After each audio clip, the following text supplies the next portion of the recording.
what's going on.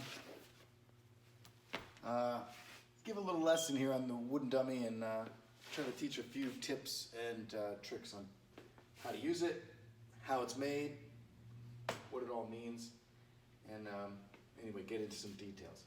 So simple enough, this is just usually a wooden trunk, and it goes as tall as a body, person height, and you'd find that maybe the height of it might be taller or lower depending on who made it. It has no real relationship. What you're really looking for is how high the arms might be placed, okay? And usually the top arms would tell you whether it fits you or not. So you see some videos and some photographs of people on a dummy and the arms are very, very high, and that's one way that you can use it. I prefer to have a dummy where the arms are a little bit lower, and I'll talk about why. Anyway, if you look and you stood next to it, you can kind of simulate and say, well, what does this arm mean? And it represents a segment of the arm bone, either the lower arm bone or the upper arm bone. And you can see the angle. It's hard to see from that angle, but you know, we can show this after. You see that they're actually crisscrossed or opened in one way. So the angle of this might represent a punch that runs across and vice versa, okay? And then this low arm might represent a low punch, could represent a knee strike, whatever that elevation might be. Of course, it could be the beginning of any kind of kick that might be coming out. The leg, as if to take a front leg in any kind of fighting stance, you see the open angle and approximate position. Now, if I'm high up, you notice that my knees are here, and the knee height of this thing is actually a little bit lower. So it represents a person actually with a bend in their knees. Anyway, that said, once I get into a bended stance, you can see that now this is in line with my shoulder socket. And this is one of the tips that my teacher gave me to say how high you should make your dummy, is that the pointer of this would go right into the skeleton, okay? And so you can see that.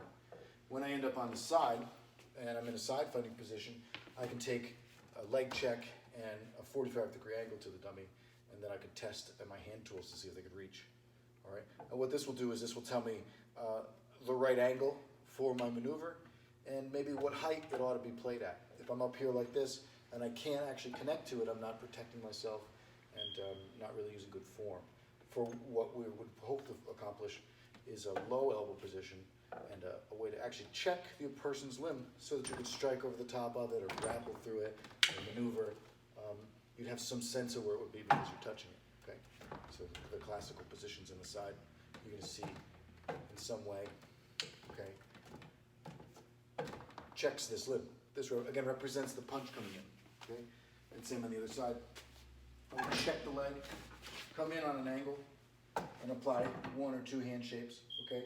Things like this, like this, yeah, okay? Now the low limb is treated in a way where it would be like a low punch, an incoming low jab, an incoming knee strike, and so what we'll do is things like this where I'll press it away, or use an arm deflection to deflect it away, okay? Things like that, like this. Sometimes in combination I'll cover the two. And so this might be if a person goes low and high or high and low, you'd have ways to maneuver to manage each of those positions. Okay? All right. So I'm going to go through the form, and we're going to go through section 1, and then I'll hit the brakes on this and we'll pick up in section 2. Okay? So to begin with, I would stand in a way where I could almost just about reach the tips of the middle of the pole here, or in the actual trunk, I would be able to touch the middle of the trunk. That tells me I'm in a pretty good starting position, okay? So we start in like the first form, close the hands, sit down on a stool, open the horse, and then maybe you might not be close enough, so if you say I can't reach it, I'll get myself just into my sweet spot, okay? So you'd always begin the forms with a leg opening and a measurement, okay? Anyway, so I can start with cross hand low, circle back, cross hand high, and we have the formal way to begin. All right. Each of the sections are going to start with the left lead, so I bridge into it with a straight spear and a rear shield. Then I'm going to turn. I grapple down, palm straight forward, and because my body is turned, I can fit inside this little narrow corridor. If I try to do it here, it's very uncomfortable. So you see that in the form we turn our body. From this position, this strike position, I reach behind a man's neck, and I can put him into a clinch. And now I have this lever of this other hand. I can press into it and create dynamic forward and back force. At the same time, I learn how to grapple the other side. Okay, grab and let go, and now my hand will be here in the 0 point. I'm going to spiral into a bong sao with a little step. Okay, so there's a lot going on here, but if you know this, you're well into the concepts of the pieces here. Notice I'm sitting down on my horse. I've got this glute a little bit heavier than this glute, meaning it's locked, and I'm strong, and I want to eventually get lower and lower as my legs warm up. I have a two-hand shield, okay? I'm going to make one more step to get outside this line. This is considered a line of fire. So if I were to apply the technique and I would be in the line of fire, it would be seen as wrong, and it won't function. So I pull myself back. Okay, you just learn this in your second form. Hopefully you bring that into your dummy. Together with Wu Sao, I have 2 layers of protection. Okay. Anyway, so Bong Sao, I'm going to step one more time, come around the dummy, twist, and apply a shuffle step in. They call this low palm or Dai Jun, and we have a spreading hand or Tan Sao. Okay. Notice I'm checking the leg. So I have 3 points of contact in the dummy. I'm going to do the same thing. I'm sitting down. This glute's on a little heavier than this one. I'm into a low stance. I've got a lot of pressure into my heel, and I'm pushing forward. Okay, then I step out. High hand connection, low hand connection. Gan Sao. Slide off. Switch the hands. Little step. Low hand position, high hand position. This is the Dai Bong Sao and the Tan Sao. Together they call this Quan Sao. Step one more time. Again, like line of fire, I could be dealing with this line of fire, or I could be looking at this line of fire. Either way, I've got 2 of them pressing in that direction, fully controlled.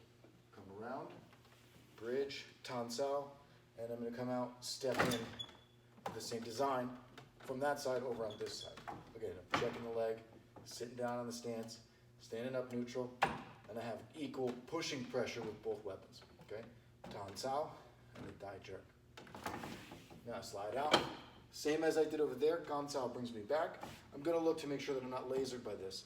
If I apply this technique where I'm in the middle of the battlefield or I'm in the firing line, I'm in it with both weapons. So that means this one hits me and this one hits me. So I'm not in the right position, I'm not standing in the right spot to be behind it, okay? I might not be able to stop this from hitting me, but certainly I'm not hit by that. That's an important part of the positioning.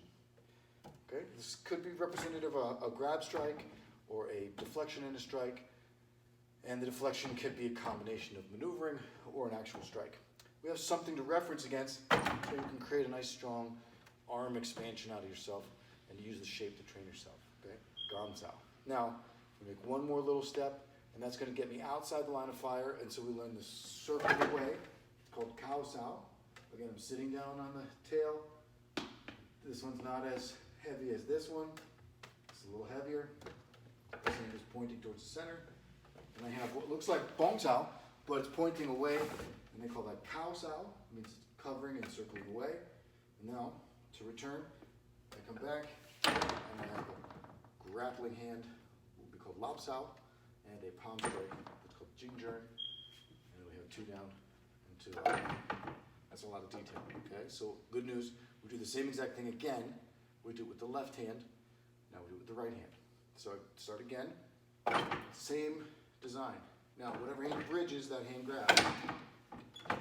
I'm levered against this. Wu Sao down the center. A little step. I look to make sure I'm not in the line of fire. A little step. Tan Sao. I'm checking the leg. Sitting on the tail.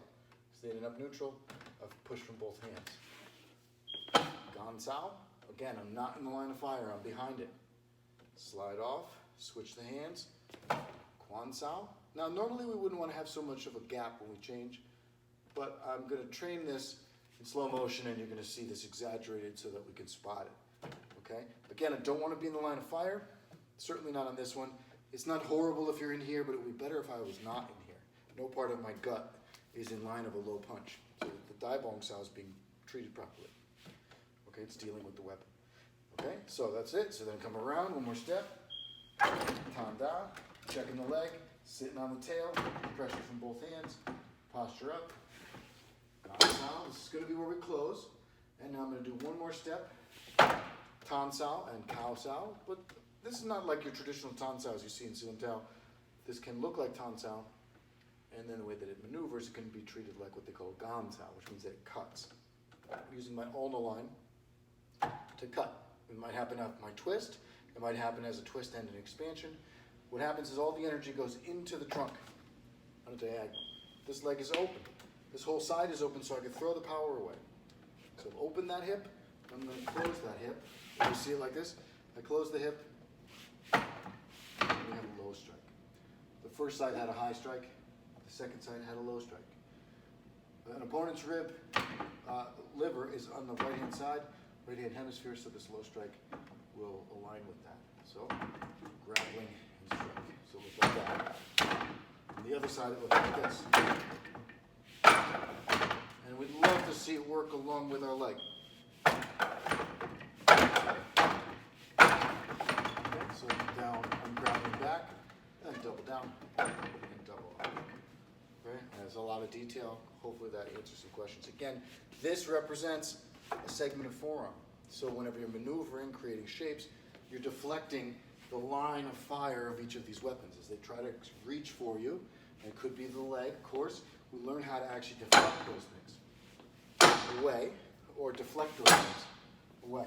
Notice the body is turning, I'm stepping, and I'm hollowed out in my stomach. I've got my stomach strong, and I'm pulling away so that I'm not in a position where the laser of this line can hit me with a line of fire. All right? Section 1.